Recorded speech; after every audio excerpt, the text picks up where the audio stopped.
friends. So today's lecture is on one of the NLP famous problem statement. So the problem statement is written on the board. So the approach will be, I will firstly make you understand the problem and what is the real application of it, and then we proceed towards its solution. Yeah. So our problem statement is to detect gibberish English word. So guys, let's understand what is gibberish. So any English word which is not making any sense or any meaningless speech is the gibberish word. So let's say sometimes you guys, let's on Google, you simply write A Z B Q M, something like this. So this is the word which do not exist in your English dictionary. So any meaningless word is known as gibberish word. So guys, the problem statement is, given any word, you have to tell whether it actually exists in our English dictionary or not. Or in other words, if I rephrase my problem, whether the given string can be probably English word or not. So let's try to think from very basic, the naive approach.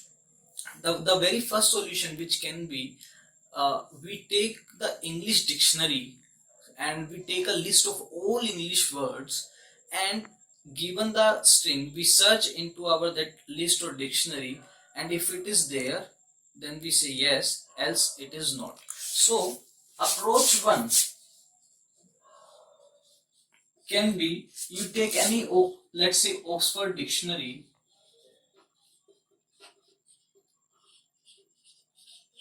and make a list of words from word 1 to word n, and given an input string s1, so if it is present there then it is English word,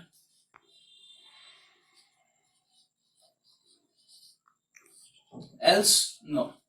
But I hope you are realizing the scaling problem of that this approach. So we know that there are millions, billions of English words. So it is not preferable to search. So every time you search your word in that dictionary. So let's try to think more and come over some another approach. So guys, here we are trying to we will be trying to use the language modeling approach. So now let's understand what is word, what is text, or what is string in NLP. So word is basically sequence of characters, right? So if I'm saying Akash, if this is my string, now I wish to give a definition of this string. So what it is, actually it is a sequence of characters, and it is having a length of 2 plus 2, 4 plus 6, right? So the logic which I'm trying to develop for approach second is, if two characters are appearing often together, it means they are going to make a sensible English word, else not. So we will try to make some model in which we will see that how often two characters appear together. So guys, in our English vocabulary we have 26 characters, right, from A, B to Z, and we also have space in our English language which separates two words.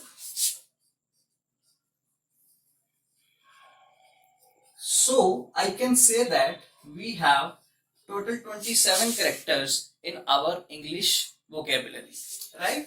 So whatever the input word going to we have will be from this 27 characters only. Now let's formulate the approach second. Second approach, the logic will be that how often characters appear together.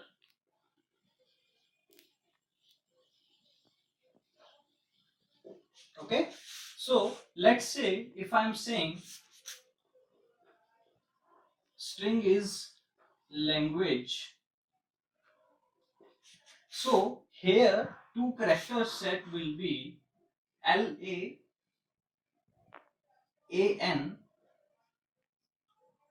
NG and so on.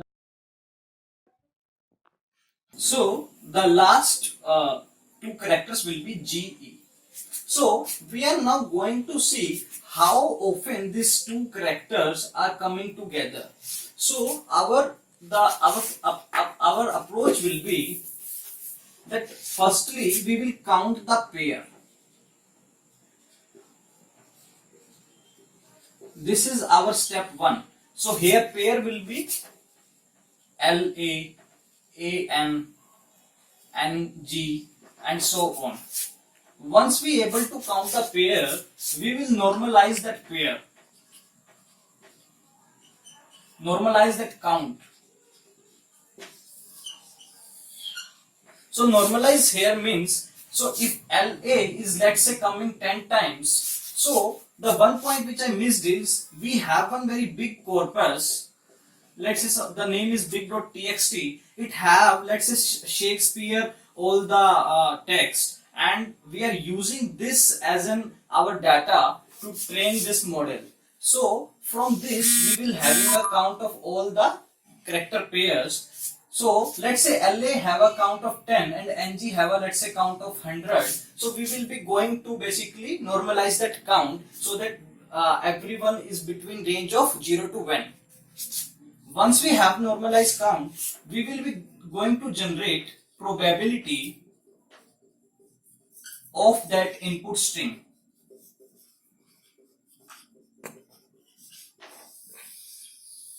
So guys, everyone knows the chain rule.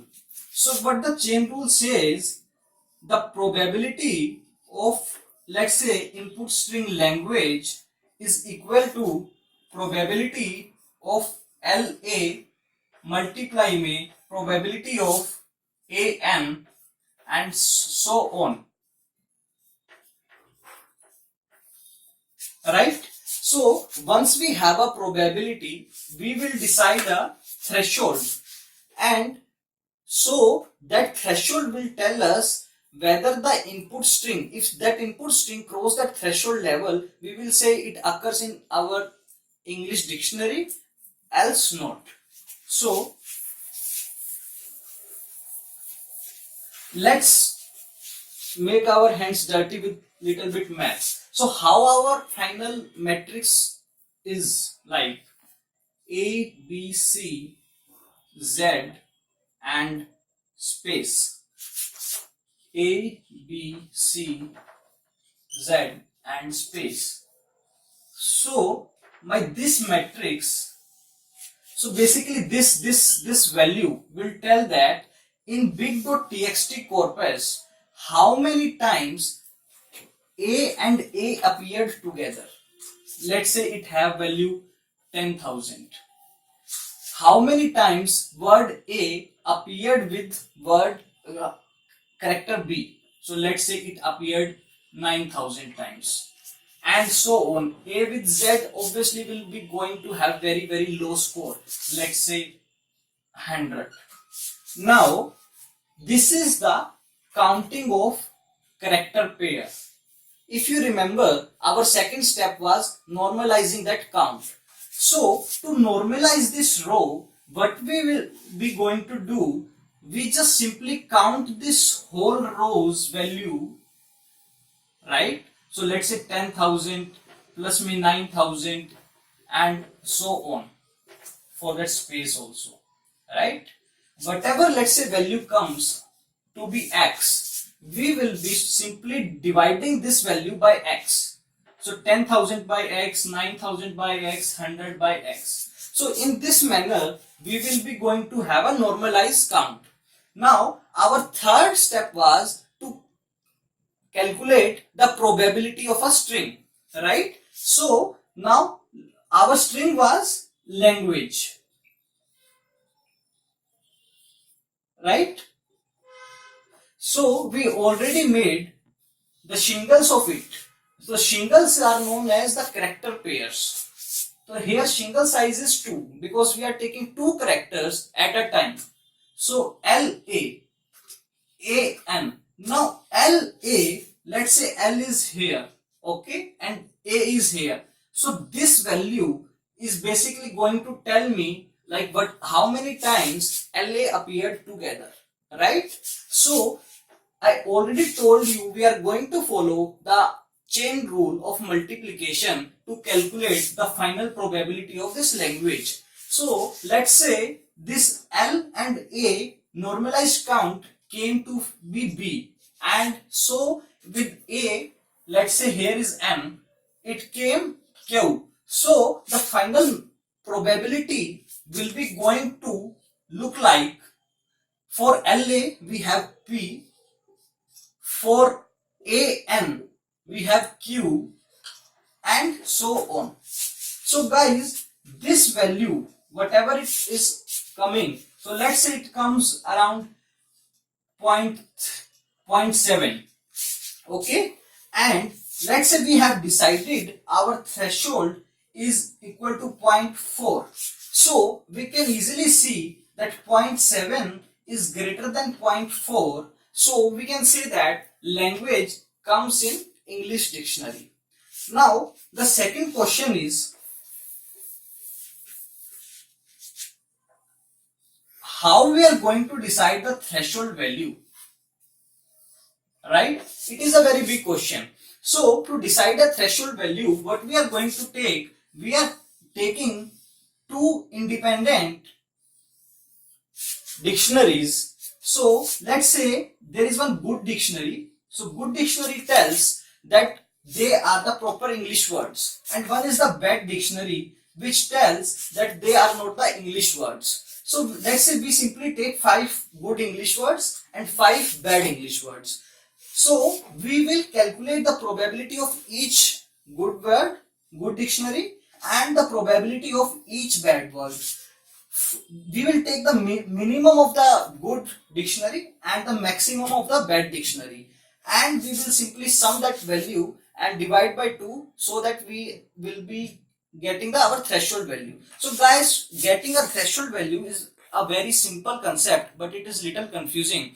So let's assume that you have a 2 persons, okay, you have a group of 5 persons. So one height is h1 and another height is h2, the third height is h3, right? So what I'm trying to say is, simply take the highest height and simply take the lowest height and sum them and calculate the average. So we have a good dictionary and we have a bad dictionary.